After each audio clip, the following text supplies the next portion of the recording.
Aí eu terminei a 8ª série e parei de estudar. Saí do Garriga, eu era levadíssimo. Porque no Garriga, eu talvez tenha sido um aluno médio para bom da 1ª à 4ª.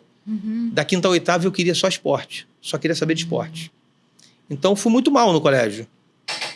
Você era daqueles alunos que os pais eram chamados na escola? Nossa, muito. Toda hora? Nossa senhora, quem foi? Renato. Conta um episódio aí da escola aí. Cara, a gente tava... Uma Eu devia treta ter, sei lá, 16 para 17 anos. E aí o Garriga, você tinha no pátio ali, a gente descia no recreio para comer pastel, para comer cachorro-quente, conversar um pouquinho, tocava sirene e tinha que subir. Né? Tocava sirene e a gente subia as escadas assim para ir para a sala. 2º andar, 3º andar, né? E aqui nos corredores tinham quadros. Aí muita gente não sabe disso, tá? Muita gente não sabe disso até hoje. No 2º andar, quando eu subi, eu dei um chute no quadro. Como assim? Eu dei um chute no quadro. Deu porque deu mesmo? Dei porque dei mesmo. Eu dei um chute no quadro. Lutava capoeira e tal. Dei um chute no quadro. Né? E aí o quadro caiu. Era semana de prova. Bem, o quadro caiu. Fomos para a sala. Eu quietinho ali, né? Bonitinho. Aí entra o Ascar, que era um coordenador. Entra o diretor da escola. Vou expulsar todo mundo. Aí...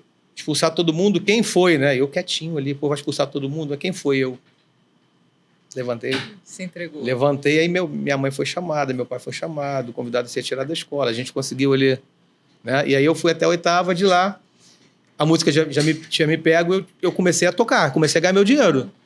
E aí não fazia muito sentido ali terminar o colégio naquela ocasião. Aí eu fui pra vida. Seu pai não deixou? Meu pai deixou... né? Mas ele sempre... É a coisa que Renato não vai ter uma faculdade. Renato não vai se formar. Aquela preocupação de pai. Né? Preocupação de pai. Legítimo, claro, né?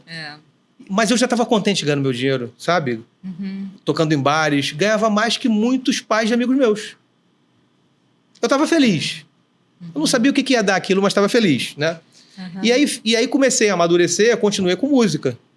Continuei com música e comecei a ver que ali eu ganhava dinheiro. Dava aula...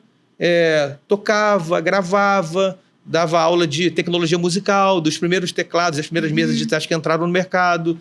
Então, eu dormia tarde e acordava cedo.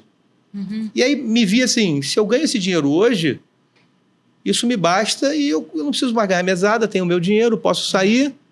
Para que eu vou continuar a estudar? Ainda não sabia o que ia ser ali na frente, né? E aí casei, com 20 e pouquinho. Nossa, casei com 24 ou 25, algo assim. Vamos voltar só um pouquinho. Se na sua adolescência era namoradeiro, era tímido? Nunca fui tímido. Nunca? Nunca. Fui namoradeiro. Eu fui namoradeiro. Não fui um grande namoradeiro, não. Eu namorava. Meu gêmeo era mais tímido do que eu, mas eu não era tímido. Mas não fui um grande namoradeiro, não. Namorava. Normal. Normal. Casou cedo? Não casou? Casei cedo. Casei cedo, talvez, num ímpeto de sair de casa, de morar sozinho, talvez. Talvez, sem conflito, sem nada, mas vamos viver uma experiência, vai. 21, que você falou? 24, 25, Porque, para mim, eu sempre pensei que a gente só tem uma vida. E eu sou intenso. Vamos viver a experiência. E se não deu certo, a gente recomeça. Você até então não pensava no futuro? Não, não tinha nenhum... Viveu o presente? Nenhuma sinalização nesse momento de futuro. O que eu queria para o meu futuro? Não, eu queria viver. Né? Mas nunca fui maluquinho, nunca fui inconsequente. Né? Muito trabalhador. Mas sempre... era de torrar o dinheiro? Não, eu sempre tive uma relação com o dinheiro muito sadia.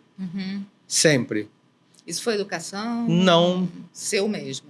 Eu acho que vendo meu pai, que tinha um relacionamento muito bom com o dinheiro. Meu pai tinha uma relação muito sadia com o dinheiro. Então, embora eu não tenha tido essa cultura, essa aula de educação financeira, nada disso, mas eu via na minha família um gestor financeiro sem ter tido uma escola financeira disso. Um médico fazendo boa gestão financeira. Né? Meu pai era muito regrado disso, com dinheiro. Então, eu acho que meio que nasci assim, sabe? E aí comecei a ganhar meu dinheiro, casei com 24, 25, tive 2 filhos, André e João, que são a paixão da minha vida. E aí nesse momento eu comecei a me perguntar, será que a música vai me dar um futuro ali na frente? Mesmo sem saber muito dessa resposta, Eu falei assim, Renato só trabalha hoje com o lado emoção, precisa de um lado razão. Fui fazer direito. E esse clique, assim, foi o quê? Maturidade, alguma coisa que aconteceu? Por que você, nesse momento, começou a usar razão? Meu pai era médico, o irmão era advogado e o outro irmão engenheiro. O irmão que era advogado, o tio Orlando, ele, uma época... Antigamente não fazia sentido você fazer concurso, não valia a pena. O grande advogado ganhava mais que um juiz, que um promotor, né? Com o crescimento das instituições jurídicas, ser promotor, ser juiz, ser defensor, começava a valer muito a pena pelo salário, pela remuneração, mas também pela posição social. Sim. Então, meu tio Orlando, ele um dia chegou... Isso meu pai conta, né? Um dia chegou pro meu pai e falou, eu preciso de uma licença, vê se você me ajuda, porque eu tenho que estudar para passar em concurso. Ele estudou em concurso pouco tempo, passou para juiz de Ipatinga, Minas Gerais. Faleceu muito cedo, com 46 anos. Meu pai ficava preocupado com ele. Parece que ele faleceu na primeira férias dele. Mas o tio Orlando, ele fez o que tinha que ser feito, né? Passou para concurso. O meu primo Flávio já fazia direito nessa época. Minha irmã Flávia começou a fazer direito. E aí eu comecei a ver aquele movimento. E eu falei assim, deixa eu dar uma olhada nisso aí. Deixa eu ver o que é isso aí. Né? E não digo me encantei, mas fez sentido para mim fazer direito. Né? É interessante. Eu não gosto de ler, mas eu me proponho a ler.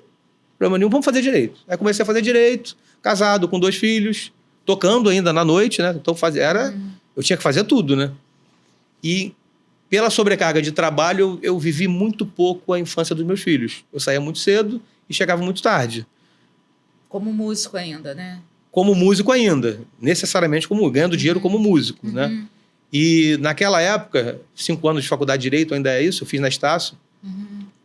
Eu fiz os 5 anos, mas no 4º ano eu terminei todas as cadeiras.